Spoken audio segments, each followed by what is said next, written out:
గిరగిర గిర గిర గిర గిర శిలించాను రెక్క గిరగిర గిర నంబూరి శంకరన్న పక్క గిరగిర గిర గిర గిర గిర శిలించాను రెక్క గిరగిర గిర నంబూరి శంకరన్న పక్క పక్క పక్క పక్క కాలరెత్తి చెప్పుతున్నా గొంతెత్తి చెప్పుతున్నా తొడగొట్టి చెప్పుతున్నా ఎవడొస్తడ రండి రసై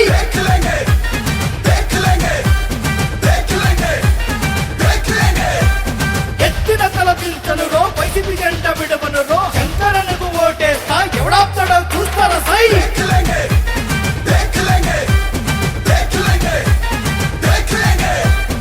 ఐదేళ్ల పాలనలో క్షేమంగా ఉన్నాములే జగనన్న సంక్షేమం గడప గడప కందింది ఐదేళ్ల మా ఊరి ముఖ చిత్రం మారింది కళ్ళతోనే చూస్తున్నా చదరంగంలో ఎత్తుకు పై ఎత్తులు ఎప్పుడూ ఉంటానే ఉంటాయి, కానీ మనం గెలవాలి అని అనుకునేది చదరంగం. రాజకీయం ఏంటంటే మనం ఎలా అయినా గెలవాలి, ఎదుటోడు కూడా నాశనం అయిపోవాలి అనేటువంటి ఒక కొత్త పందాన్ని తీసుకొచ్చినటువంటి పార్టీ ఏదైనా ఉందంటే అది తెలుగుదేశం పార్టీ. 1960 నుంచే రంగగా రాజకీయాల్లోకి వస్తే మన బలగంతో చేసేటువంటి సహాయం కంటే ప్రభుత్వంలోకి వెళ్తే పేద బడుగు బలహీన వర్గాల వాళ్ళు అణగారిన కులాల వాళ్ళందరికీ కూడా ఏదైనా చేయగలుగుతాము ప్రయత్నం చేస్తున్న రోజుల్లో అప్పుడే వచ్చినటువంటి తెలుగుదేశం పార్టీ ఈయన కష్టపడి ఎదుగుతున్నటువంటి క్రమాన్ని అడ్డుకు ఉన్నది కాకుండా అడ్డు కూడా తొలగించారు. అంత నీచానికి దిగజారినటువంటి మనస్తత్వం కలిగింది తెలుగుదేశం పార్టీ.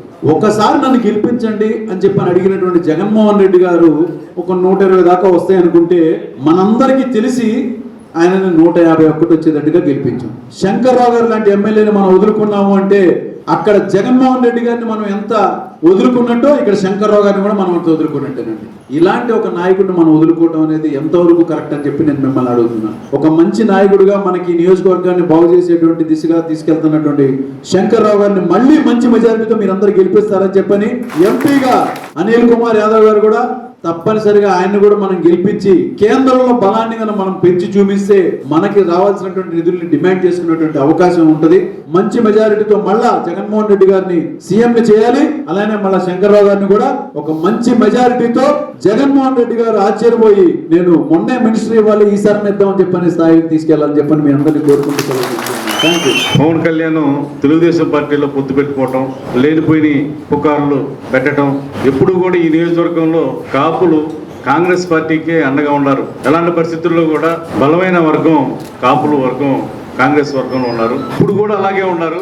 తెలియక కొంతమంది ఎవరో చోటాపోటా నాయకులు పోయినందువల్ల ఇక్కడ ఓటర్ పోతారు అనుకుంటున్నారేమో. ఆ ఓటర్ అయితే ఎవడో పోయేవాడు లేడు. ఓటర్ అనేవాడు ఎవరు బాగా చేస్తున్నారో అందరికి తెలుసు, వాళ్ళకే ఓటేస్తారు.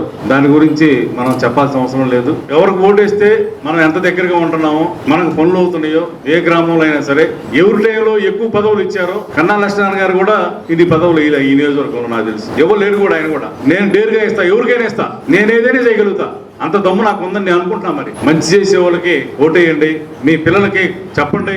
పవన్ కళ్యాణ్కి వేసినందువల్ల ఉపయోగం ఉండదు మనకి. అతను గెలిస్తే 1, 2, 3 సీట్లు గెలుస్తాడు. ఆ పార్టీ కూడా ఉండదు, చంద్రబాబు పార్టీ కూడా ఉండదు, అడ్రస్ ఉండదు. వీళ్ళు పోయి హైదరాబాద్ లో కూర్చుంటారు. ఇక్కడ సొంత ఇల్లు కూడా ఊరికి ఇద్దరికి. ఆ తెలుగుదేశం పార్టీ కూడా అసలు వారసులు వస్తారు, ఆ పార్టీని వాళ్ళు హ్యాండ్ ఓవర్ చేసుకుంటారు. ఇతను మాత్రం ఇంకా సినిమాలకు కూడా పనికి రాకుండా అక్కడ హైదరాబాద్ లో ఉంటాడు. అలాంటి పరిస్థితి ఏర్పడింది రేపు నెక్స్ట్ జరగబోయేది. ఇది వాస్తవం, నేను చెప్పేది మాత్రం వాస్తవం. మరి మీరందరూ కూడా సపోర్ట్ చేయండి నాకు.